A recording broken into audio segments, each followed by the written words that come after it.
So once again, as a reminder, in case it's the first time you've come into my home to listen to me, not that you're in my home, because I would never tell you where the fuck I live. I would never do that, because I'm not a crazy person. Maybe you're a crazy person, but I'm not a crazy person. So just again, in case you're new here, these are my notes. And I make notes like this because I don't want the government to be able to find my notes or anything like that. You know what I'm saying? Not at all. Because if they can get into my computer, they can find my notes, but they can't find my notes on this piece of paper. So now that you're all caught up with what I do, I don't want to waste your time. I want to get to the point. The biggest conspiracy out there has been going on for decades, and it's about people who actually believe that we went to the moon. Yeah, I know. It's amazing that there are still people out there like that. Blows my fucking mind. Should blow yours as well. Except to be a little gross when you have to mop up the floor. Anyway, I remember in 1969, I was 3 years old. Just 3. 1, 2, 3. That's it. Just 3 years old. And my parents made me go into the living room because my parents were trying to brainwash me. Because they were brainwashed by the government. And they sat me down in front of the TV, and I got to see these men walk on the moon. And I remember looking over at that and going, oh, that's a bunch of bullshit. And at that point, I stopped talking because that's when the spanking began. Because they were trying to tell me that I was getting spanked because I used a bad noted word. But we know what it really was. Yes, we do.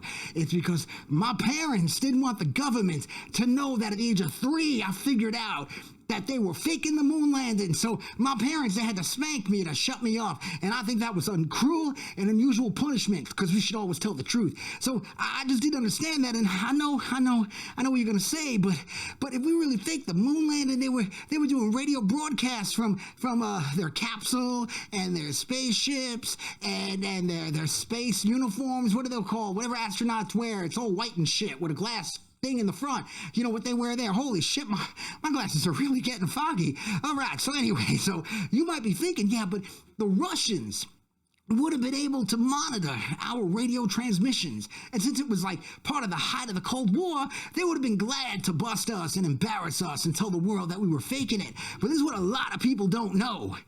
Russia did not invent the radio until like 1992, so there was no way they could monitor our people, you know? There was just no way they would have been able to do that. And I'm going to tell you, even if we had the technology to walk on the moon, which we did not, but let's say we had the technology to get there, you can't walk on the moon. You want to know why? Because it's made of cheese. That's right, and people can't walk on cheese. I'll prove it to you right now, okay? All right, see, this is some feta cheese right here, and I know it looks like it's broken up a little bit, but that's only because this morning I made myself a feta cheese and spinach omelet, and goddamn was it good. But anyway, I'm going to show you right now. So pretend this is the moon right here, all right? So we're going to walk on this right now. Look what happens. Look what happened.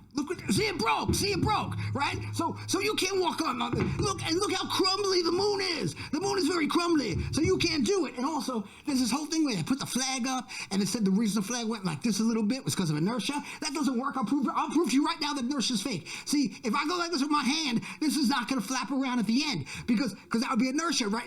So, oh shit, that just disproved my whole point. You might also be thinking, but how could we fake it? We didn't have the technology back then. We didn't have the kind of special effects we have today. How could that have possibly been done? I'm going to tell you, and a lot of people don't know this. It was James Cameron.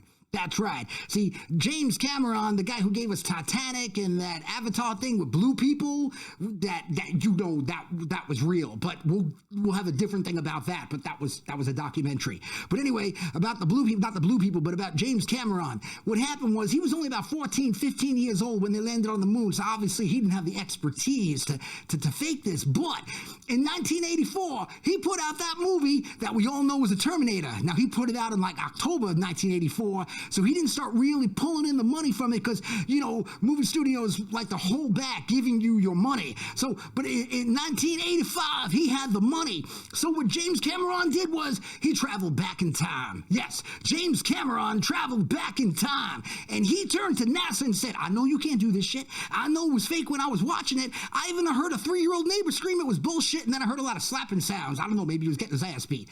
Which I was. So anyway, James Cameron told NASA, I just came here from 1985 and it's 1969 now. I have brought technology so that we can fake the moon landing because you don't have to worry about it. And NASA said, yeah, absolutely, we will do this. And President Johnson at the time said, oh, thank God, oh, thank God. And then he took a shower because he was a big man and very sweaty, so he needed to take a lot of showers. So let me tell you, I'm going to sum it up. This is going to be one of my fastest videos I've ever done. All right, the moon landing was fake. but time travel is real. All right, you've been a dynamite audience. I love you. I love when you cheer for me. Rock and roll.